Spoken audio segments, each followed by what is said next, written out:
Yes.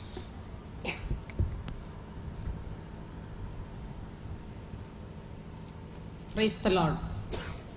ഇന്നലെ പറയാൻ ആദ്യം വന്നൊരു കാര്യമാണ്, ഈ ധ്യാനം കേട്ടപ്പോൾ നമുക്ക് ആദ്യത്തെ 1-2 ദിവസം എനിക്ക് ധ്യാനം പൂർണ്ണമായി ഉൾക്കൊള്ളാൻ സാധിച്ചില്ല. ഈ ധ്യാനം ഉൾക്കൊള്ളാൻ കഴിയാതിരുന്നപ്പോൾ ഞാൻ നമ്മുടെ ബ്രദറിനെയാണ് ഓർത്തത്, നമ്മുടെ ക്രിസ്റ്റഫർ ബ്രദറിനെ. അപ്പോൾ ഈ ധ്യാനത്തിൻ്റെ മുന്നോടിയായിട്ട് ഇവിടെ ഈ ജെറീക്കോ പ്രാർത്ഥനയൊക്കെ നടത്തി, അത് വീണ്ടും മധ്യസ്ഥ പ്രാർത്ഥനയൊക്കെ നടത്തി. അപ്പം ബ്രദർ പറഞ്ഞത് ഒത്തിരി അനുഭവങ്ങളുള്ളൊരു ധ്യാനമാണ്, നല്ലൊരു പ്രഗത്ഭനായൊരു ബ്രദറാണ് വരുന്നത് എന്നൊക്കെ ഇങ്ങനെ സംസാരിച്ചത്. അപ്പോൾ ആദ്യ ദിവസം ധ്യാനം കൊണ്ടപ്പോൾ എൻ്റെ മനസ്സിലൂടെ കടന്നുപോയൊരു ചിന്തയാണ്, ബ്രദർ പറഞ്ഞല്ലോ നല്ലൊരു പ്രഗത്ഭനായൊരു ബ്രദറാണ്, നല്ലൊരു ധ്യാന ഗുരുവാണ് നമുക്ക് കിട്ടിയിരിക്കുന്നത്.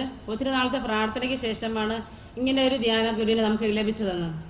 ഈ ബ്രദറിന് തെറ്റിപ്പോയോ എന്നൊരു ചിന്ത എൻ്റെ മനസ്സിലൂടെ കടന്നുപോയി. അങ്ങനെ ഒരു ചിന്ത വരാൻ കാരണം ആദ്യം തന്നെ ആ പാപത്തിൻ്റെ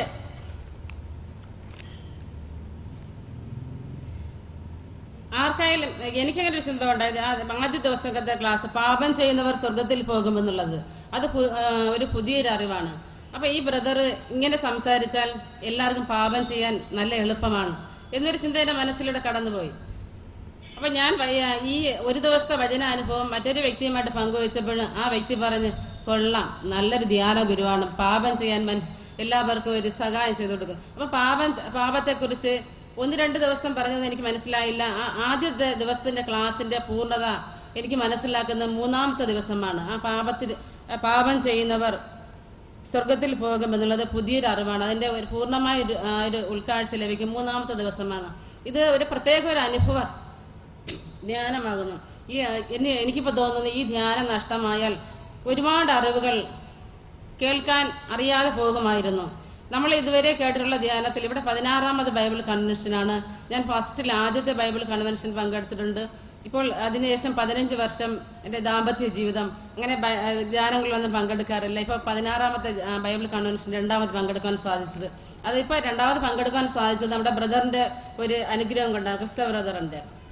അതുപോലെ നമ്മൾ പല ധ്യാനങ്ങളിലേക്ക് കേൾക്കുമ്പോൾ ഏതൊരു ധ്യാനം പങ്കെടുത്താലും അതിലൊരു കുമ്പസാരം കാണാം.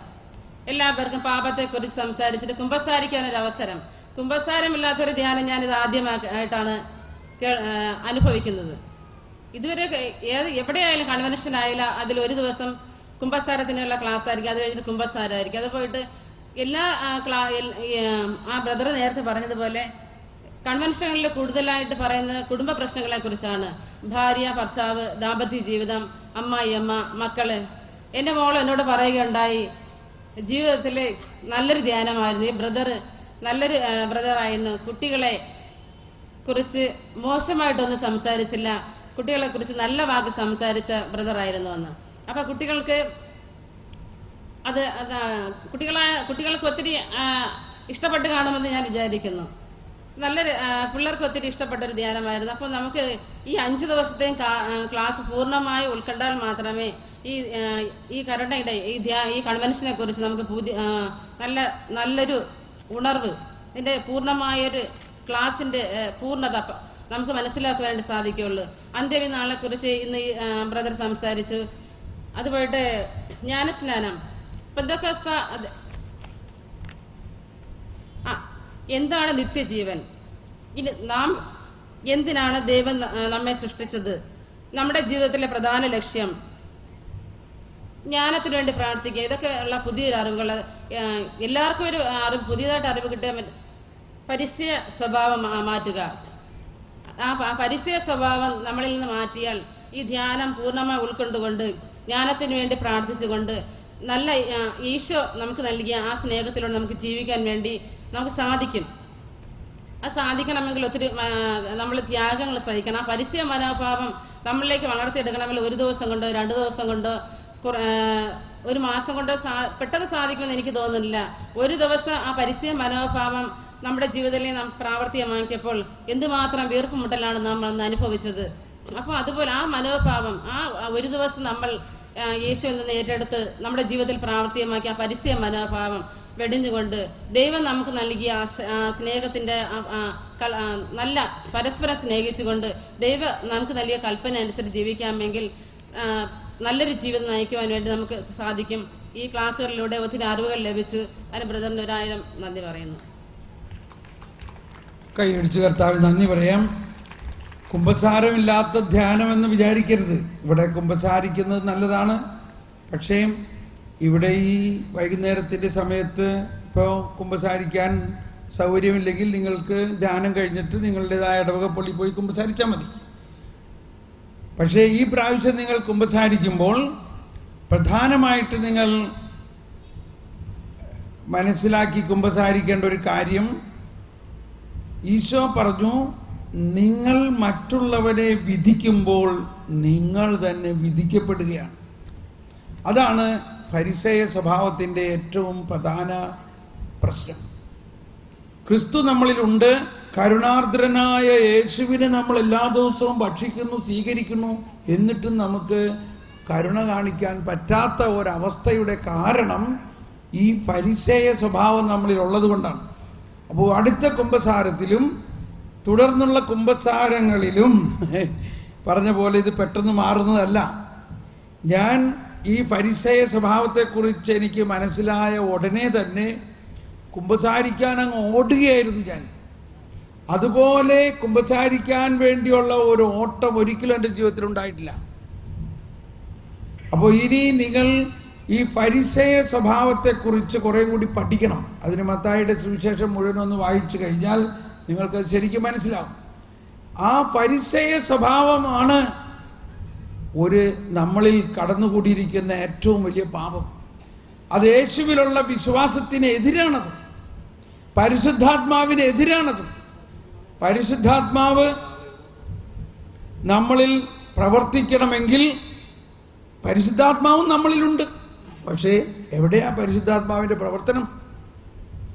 സഭയിൽ മൊത്തം നോക്കിയ അപ്പസ്തോലന്മാർ ലഭിച്ച യേശുവിൽ നിറഞ്ഞ അതേ പരിശുദ്ധാത്മാവ് നമ്മളെല്ലാവരിലും ഉണ്ടെങ്കിലും, സ്നേഹമുള്ളവരെ എന്നോട് ക്ഷമിക്കണം, ഞാനിത് പറയുമ്പോൾ ഞാനൊരു ഫരിസേയനെ പോലെയാണ് ഇപ്പോൾ പറയണത്. ഞാൻ നിങ്ങളെ കുറ്റപ്പെടുത്തണമെന്ന് വിചാരിക്കരുത്. വലിയൊരു കണ്ടുപിടുത്തമാണിത്. ഫരിസേയരാണ് യേശുവിനുള്ള പരിശുദ്ധാത്മാവിൻ്റെ പ്രവർത്തനത്തിന് എതിര് പറഞ്ഞിരുന്നവർ. അവർ യേശുവിനോട് ഇങ്ങനെ വരെ പറഞ്ഞു, നീ ബെൽസെബൂലിനെ കൊണ്ടാണ് പിശാചിനെ പുറത്താക്കുന്നതെന്ന് പറഞ്ഞപ്പോഴാണ് ഈശോ പറഞ്ഞത്, മറ്റെല്ലാ പാപങ്ങളും ക്ഷമിക്കും. നിങ്ങൾ മനുഷ്യപുത്രനെതിരായി ചെയ്താലും ക്ഷമിക്കും, എന്നാലും പരിശുദ്ധാത്മാവിനെതിരായി പറഞ്ഞാൽ അത് ഇഹലോകത്തിലും പരലോകത്തിലും ക്ഷമിക്കപ്പെടില്ല എന്ന് പറയണത്. അപ്പോൾ അതെന്താണ് ആ പാപം എന്ന് പലരും ചോദിക്കാറുണ്ട്. വാസ്തവത്തിൽ അത് നമ്മളിലുള്ള ഫരിസേയ മനോഭാവമാണ്.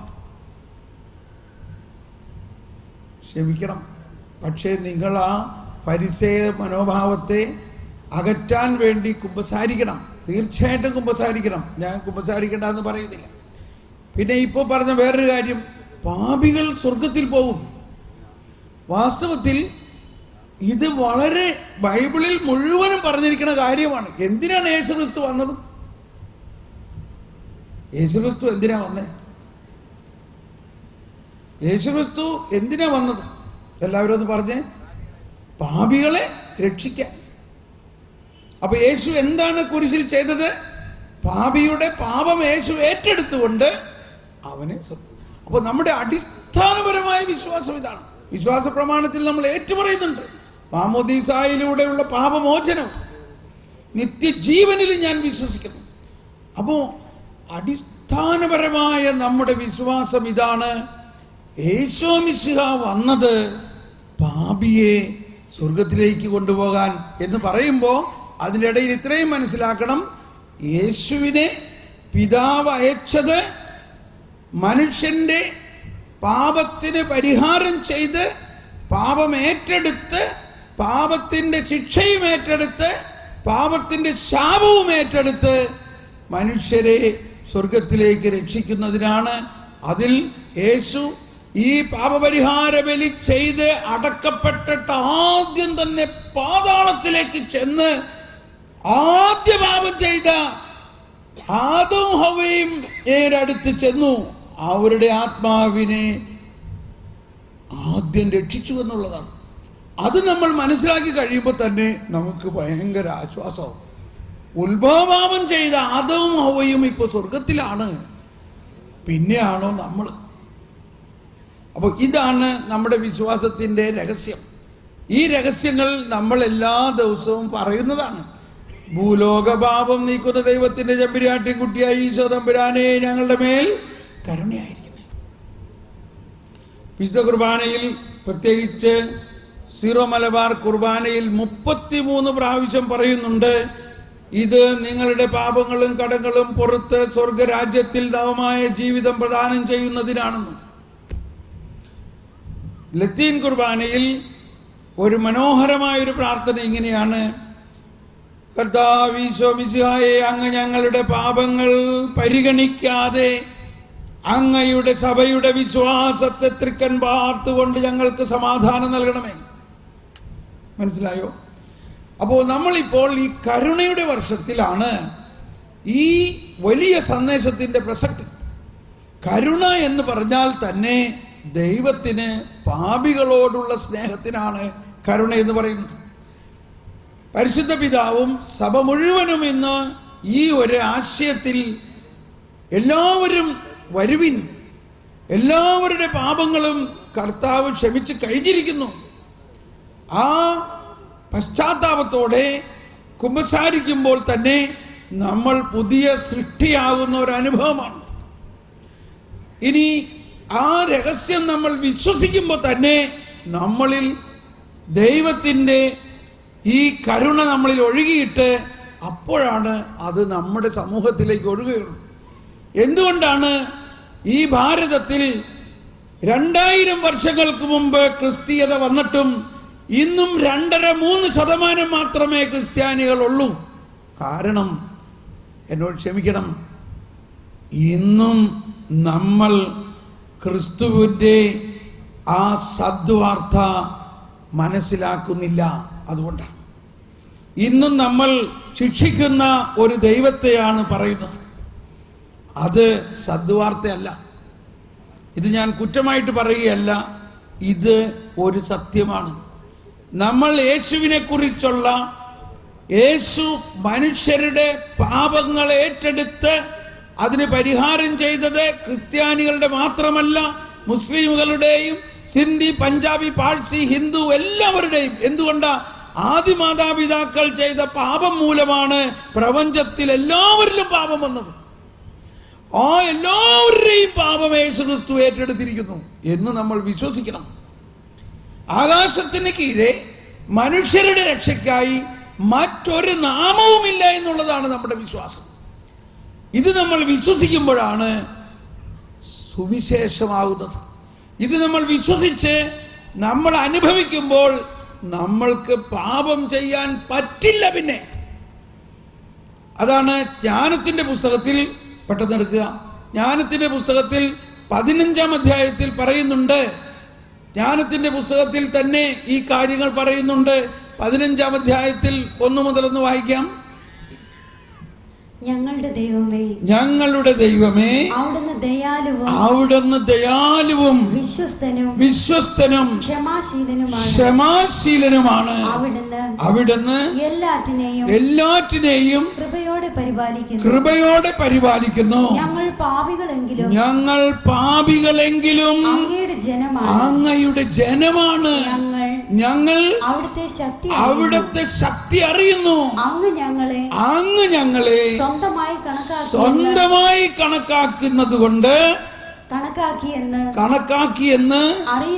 അറിയുന്നതിനാൽ ഞങ്ങൾ പാപം ചെയ്യുകയില്ല. ഇവിടെ പുതിയ നിയമത്തിലെ ഭാഷയിൽ ഇതെന്താവും? ഞങ്ങൾ അങ്ങയുടെ ജനമാണെന്നാണ് പഴയ നിയമത്തിൽ പറയുന്നത്, ഇല്ലേ? പുതിയ നിയമത്തിലെ ഭാഷയിൽ നമ്മളുടെ ഇന്നത്തെ അവസ്ഥയിൽ നമ്മൾ ആരാണ്? ഞങ്ങൾ അങ്ങയുടെ മക്കളാണ്. ഒന്ന് പറഞ്ഞേ, ഞങ്ങൾ അങ്ങയുടെ മക്കളാണ്. അതുകൊണ്ട് ഞങ്ങൾ അങ്ങയെ അറിയുന്നത് കൊണ്ടും അങ്ങ് ഞങ്ങളെ അറിയുന്നത് കൊണ്ടും അങ്ങയുടെ കൃപ ഞങ്ങളിൽ നിറയുന്നത് കൊണ്ടും ഞങ്ങൾ ഇനി പാപം ചെയ്യില്ല. അത് നമ്മുടെ ശക്തി കൊണ്ടല്ല, ദൈവത്തിൻ്റെ കൃപ കൊണ്ടാണ്. എന്താണ് കൃപ? കൃപ എന്നത് ദൈവീകത മാനുഷികതയിൽ ലയിക്കുന്നതാണ് കൃപ. ദൈവിക സ്വഭാവം മാനുഷിക സ്വഭാവത്തിൽ ലയിക്കുമ്പോൾ ആ ദൈവിക സ്വഭാവം നമ്മിലുള്ള പാപകരമായ അവസ്ഥയെ മാറ്റി വിശുദ്ധീകരിക്കുന്നു. 4 കാര്യമാണ് നടക്കുന്നത്: വിശുദ്ധീകരിക്കുന്നു, ശക്തീകരിക്കുന്നു, നീതീകരിക്കുന്നു, മഹത്വീകരിക്കുന്നു. അങ്ങനെ ഉത്ഥാനം ചെയ്ത ക്രിസ്തുവിൻ്റെ ആ മഹത്വത്തിൻ്റെ ആത്മാവിനെ മഹത്വീകരിക്കപ്പെട്ട ഉത്ഥാന ശരീരത്താൽ നമ്മൾ പൊതിഞ്ഞിരിക്കപ്പെടുന്നവരാണ് നമ്മൾ. ഇത്രയും നമ്മൾ വിശ്വസിക്കണം. Praise the Lord. നമ്മളിപ്പോൾ എഴുന്നേറ്റ് നിന്ന് സ്തോത്ര കാഴ്ചയ്ക്ക് വേണ്ടി ഉള്ള സമയമാണ്. അത് കഴിഞ്ഞാൽ ഉടനെ തന്നെ വിശുദ്ധ കുർബാന എഴുന്നള്ളിച്ച് വെച്ച് നമ്മൾ പ്രാർത്ഥിക്കാൻ പോവുകയാണ്. ക്രിസ്റ്റോ